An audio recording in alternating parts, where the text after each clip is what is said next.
Hello friends, आपल्या सर्वांची आवडती मालिका तुझ्या सोबतीने या मालिकेच्या आजच्या रविवार 1 फेब्रुवारीच्या एपिसोडमध्ये एक जबरदस्त ट्विस्ट आलाय. आपल्या सर्वांना माहिती आहे की सागरिका म्हणजेच तायडीमुळे नुपूरचा बिझनेस बंद पडलाय आणि बिझनेस पुन्हा सुरू करायचा असेल तर नुपूरला फूड लायसन्स काढावं लागेल. आणि हे फूड लायसन्स काढण्यासाठी ती ऑफिसमध्ये गेली, पण तेथे आधीच चावरे वकील पोहोचलेला होता. त्याने या ऑफिसच्या साहेबाला पैसे दिले, लाच दिली आणि मग या साहेबाने नुपूरला खोटी माहिती सांगितली की जर तुम्हाला तुमचा व्यवसाय सुरू करायचा असेल, तुम्हाला फूड लायसन्स हवं असेल तर तुम्हाला 3 लाख रुपये ऑफिसमध्ये भरावे लागतील. आणि हे ऐकून नुपूरला जबर धक्काच बसला.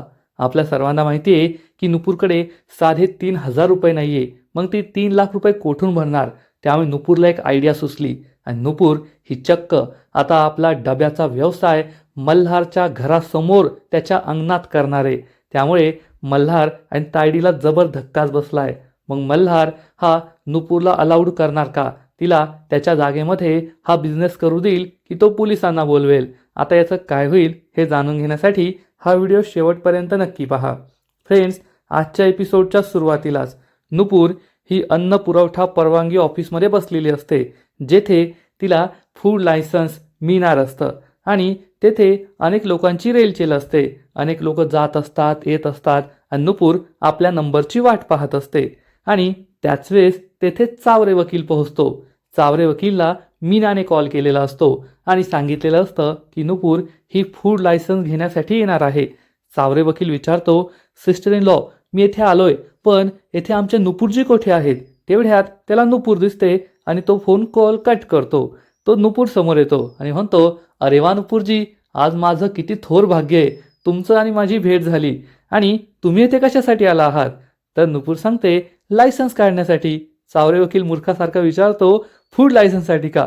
नुपूर त्याच्याकडे आश्चर्याने पाहते की या ऑफिसमध्ये फूड लायसन्ससाठीच माणूस येणार ना, पण ती काही बोलत नाही. तर चावरे वकील म्हणतो, अहो मला सांगायचं ना, मी तुमचं काम घरबसल्या करून दिलं असतं.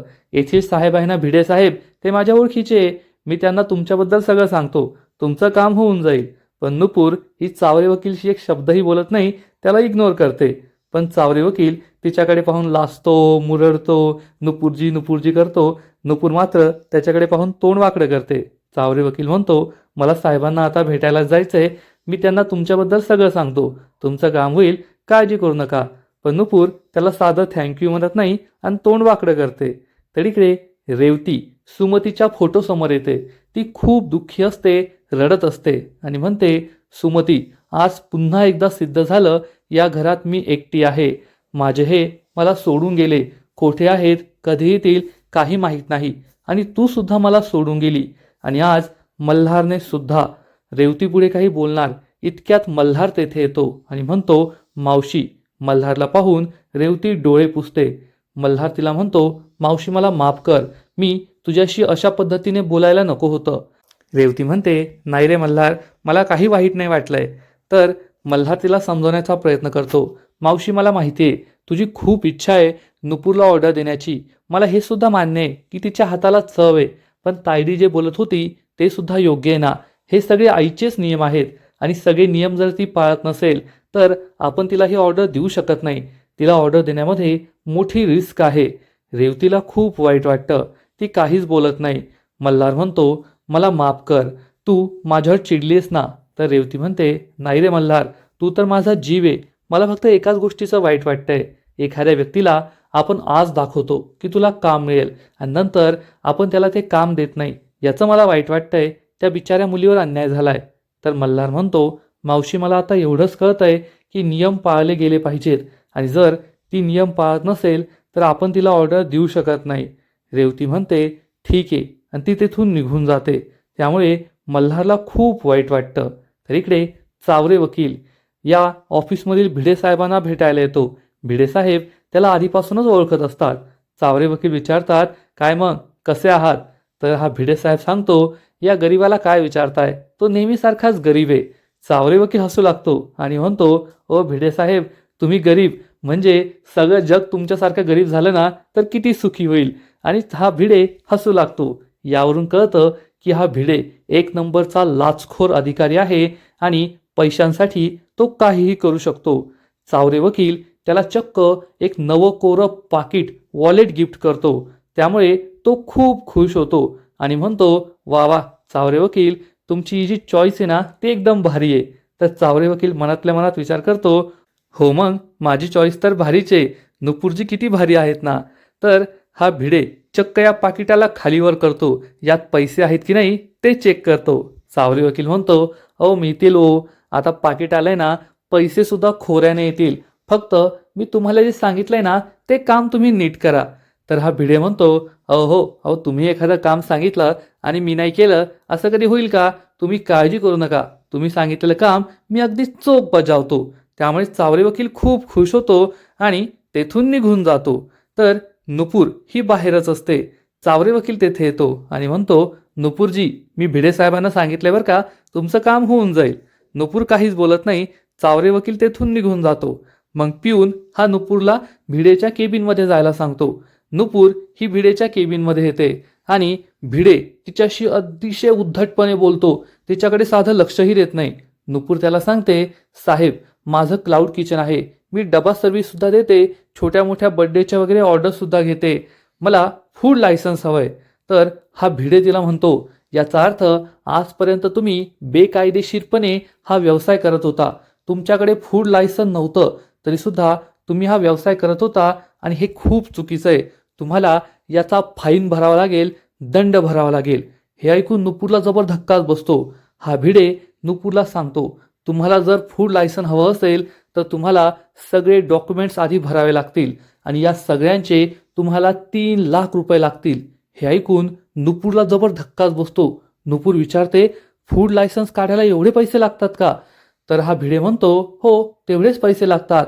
तुम्ही बेकायदेशीरपणे हा व्यवसाय करत होता आणि जर तुम्हाला हा व्यवसाय असाच करायचा असेल, फूड लायसन नको असेल तर असाच व्यवसाय करत राहा, पण आम्ही तुमचा व्यवसाय कधीही बंद पाडू शकतो. नुपूर खूप घाबरते आणि विचारते, पण साहेब, मी एवढे पैसे कुठून आणणार?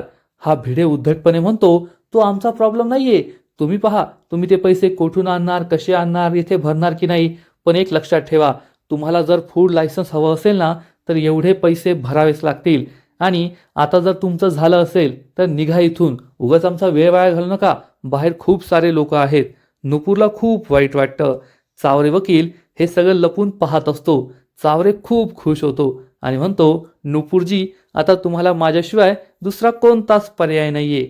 म्हणजे हा सगळा चावरेचाच प्लॅन आहे आणि फूड लायसन्स काढण्यासाठी एवढे पैसे लागत नाही किंवा एवढा दंडही भरावा लागत नाही. पण नुपूरला ठीक माहिती नसल्यामुळे तिला हा सगळा त्रास सहन करावा लागलाय. तर इकडे मल्हारच्या घरी तायडी आणि तिचे वडील मस्त दारू पीत बसलेले असतात. तर तायडी एका फोटोकडे, एका पेंटिंगकडे पाहत असते. तेव्हा तायडीचे वडील तिचं खूप कौतुक करतात. वा तायडे वा, आज तर तू जी काही बाजी पलटवली ना ती पाहायला खूप मजा आली आणि तू एका दगडात एक नाही, दोन नाही तर 3 पक्षी मारले. सगळ्यात आधी तर त्या मुलीला धडा शिकवला, त्यानंतर मल्हारच्या भूतकाळाची जखम कोरून काढली आणि मग त्या रेवतीला तिची जागा दाखवून दिली आणि यानंतर आपल्याला तिच्याकडे लक्ष ठेवायचंय. तर तायडी म्हणते, खरंय बाबा, ती रेवती ना तिची जागा विसरली होती, मी तिला तिची जागा तर दाखवून दिलीये, पण यानंतर ती मला नडली ना तर मी तिला घराबाहेर हाकलून लावणार. मी फक्त योग्य वेळेची वाट पाहतीये. बाबा विचारतात, कोणती योग्य वेळ? तर ही सागरिका सुमती इव्हेंटचं पेंटिंग पाहत असते. ती विचारते, हे काय? बाबा सांगतात, सुमती इव्हेंटचं पेंटिंग आहे.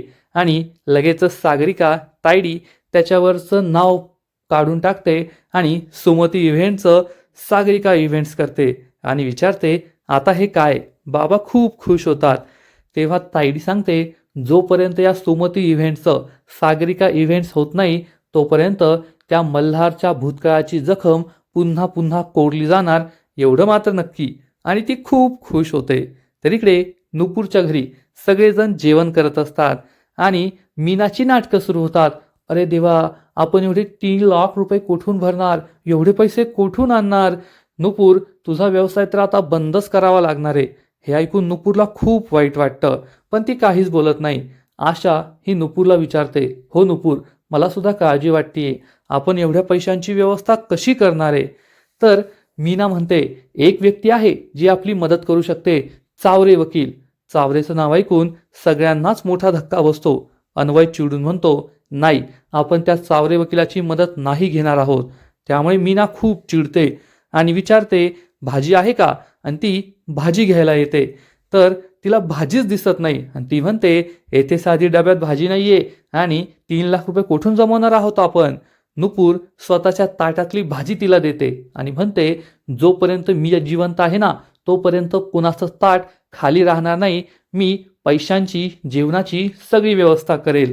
मीना चिडून म्हणते, वा वा, कॉंग्रॅच्युलेशन, तुझा ॲटिट्यूड आहे ना, तुझा बिझनेस बंद करणार आहे, तुझा बिझनेस काही चालत नाही. नुपूरला खूप वाईट वाटतं. अन्वय चिडून म्हणतो, मीना थोडं गप्प बसतेस का? तर मीना म्हणते, हो मी गप्पच बसणार आहे, मला दुसरं काय काम आहे? या नुपूरला तिच्या मनचं करू दे. एक दिवस आपण सगळे जेलमध्ये जाणार आणि मग जेलमध्ये चक्की पिसणार. आशाताई, तुम्ही सुद्धा जेलमध्ये चक्कीच पिसणार बरं का?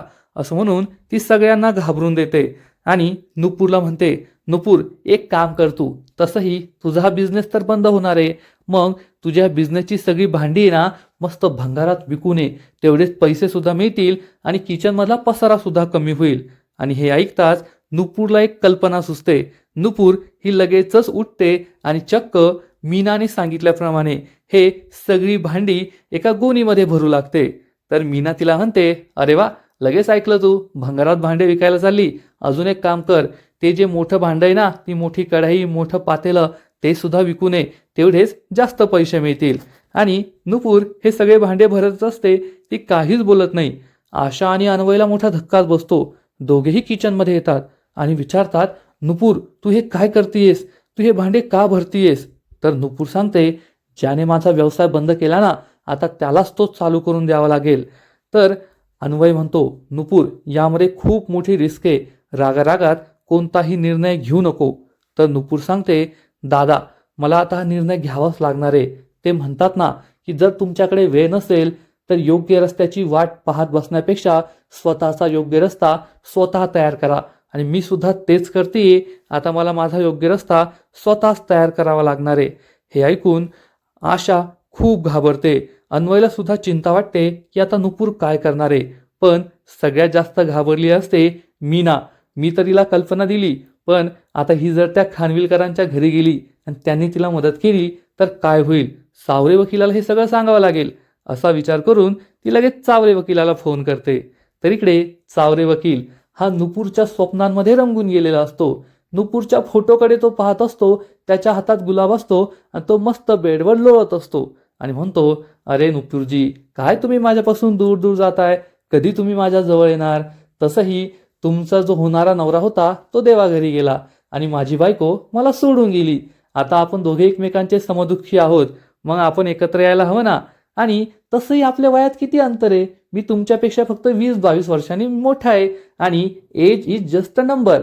वय हा फक्त एक क्रमांक आहे, एक नंबर आहे, त्याला एवढं महत्त्व नसतं. एकदा तुम्ही माझ्याशी लग्न तर करा, मग तुम्हाला कळेल हा चावरे वकील किती भारी आहे. असं म्हणून हा चावरे वकील चक्क नुपूरच्या फोटोला पप्पी देऊ लागतो. तो पप्पी देणार इतक्यात त्याच्या फोनवर या मीनाचा फोन येतो. त्यामुळे चावरे वकील खूप चिडतो आणि म्हणतो, जेव्हा कधी मी नुपूरच्या जवळ जायचा प्रयत्न करतो, ही सिस्टर इन लॉ मध्येच येत असते. काहीतरी आनंदाची बातमी सांगायलाच फोन केला असेल. असं म्हणून तो फोन उचलतो. तर मीना त्याला सांगते, ओ चावरे वकील, खूप मोठा प्रॉब्लेम झालाय. ती नुपूर आहे ना, चालली आहे त्या मल्हार खानविलकरच्या घरी. हे ऐकून चावरे वकील तर खुशच होतो आणि म्हणतो, ओ सिस्टर इन लॉ, तुम्ही काय टेन्शन घेताय? ती जी सागरिका खानविलकर आहे ना, वाघीण आहे वाघीण. तिच्या तावडीत कुणी गेलं ना तर ती डायरेक्ट त्याला खाऊन टाकते. आणि आमच्या वकिली भाषेत बोलायचं म्हटलं तर जो क्लायंट आहे ना, गुन्हेगार, तो स्वतः विरुद्धचे पुरावे स्वतःच कोर्टात घेऊन येतो. तसं काहीतरी होणार आहे. तुम्ही नका घाबरू. नुपूर तेथे जाईल ना, तिचं काहीच होणार नाही. आणि जर तुम्हाला एवढीच भीती वाटत असेल तर तुम्हाला नुपूरजीची दुखरी नस माहिती ना, ती दाबून टाका. आशा खूप खुश होते.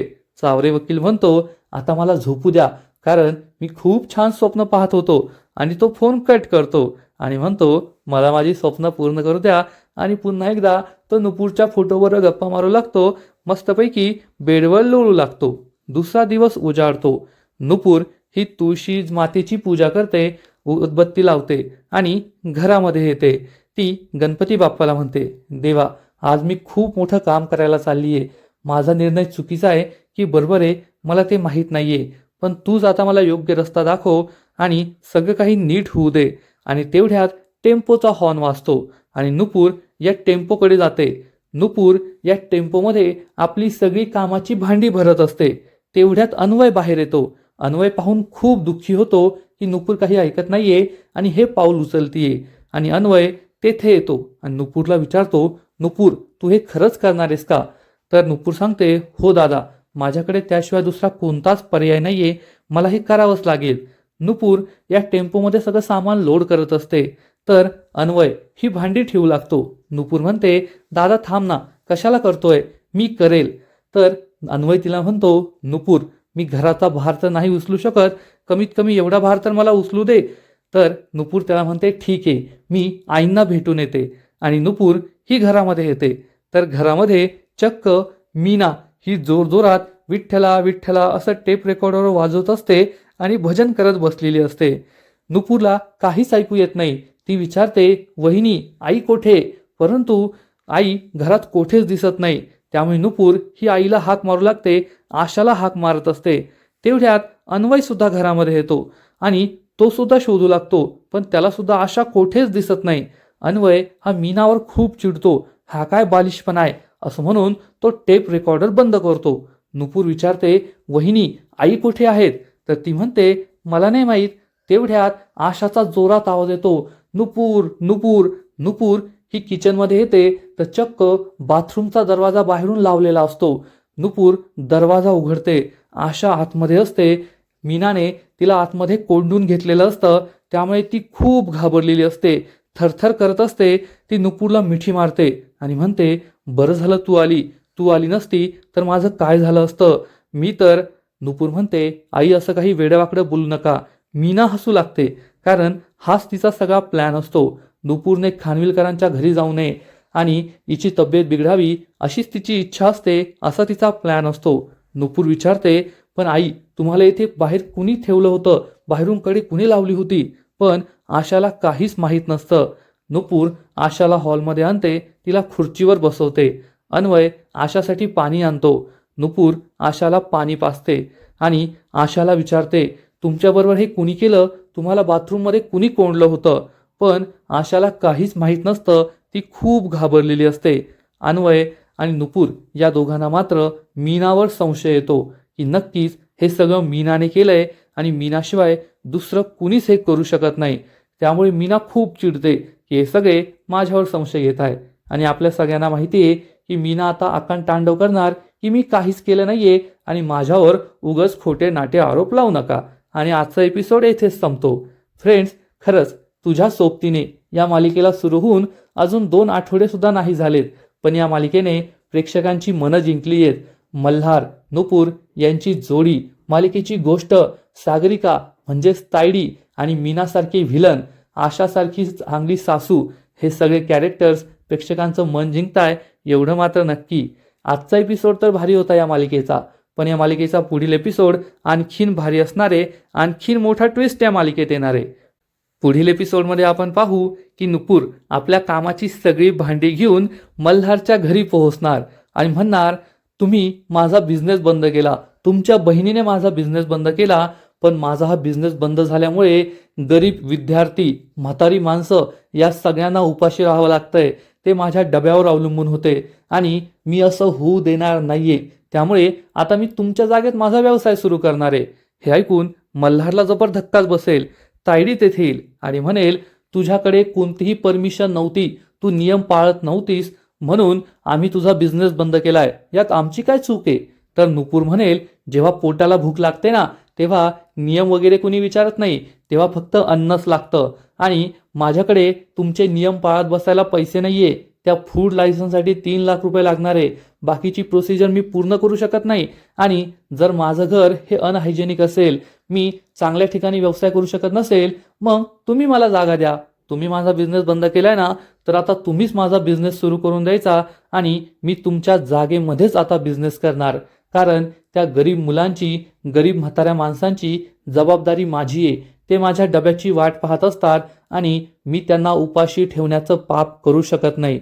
हे ऐकून मल्हार गप्प बसणार. नुपूरला काय उत्तर द्यावं हे त्याला समजणार नाही आणि मग तायडी मल्हारचे कान भरण्याचा प्रयत्न करेल की मल्हार, जे काही झालं त्यात आपली काहीच चूक नाहीये, उगाचच तू त्या मुलीची बाजू घेऊ नको, इमोशनल होऊ नको. मग आता मल्हार काय करणार? तो तायडीचं ऐकणार की नुपूरचं ऐकणार?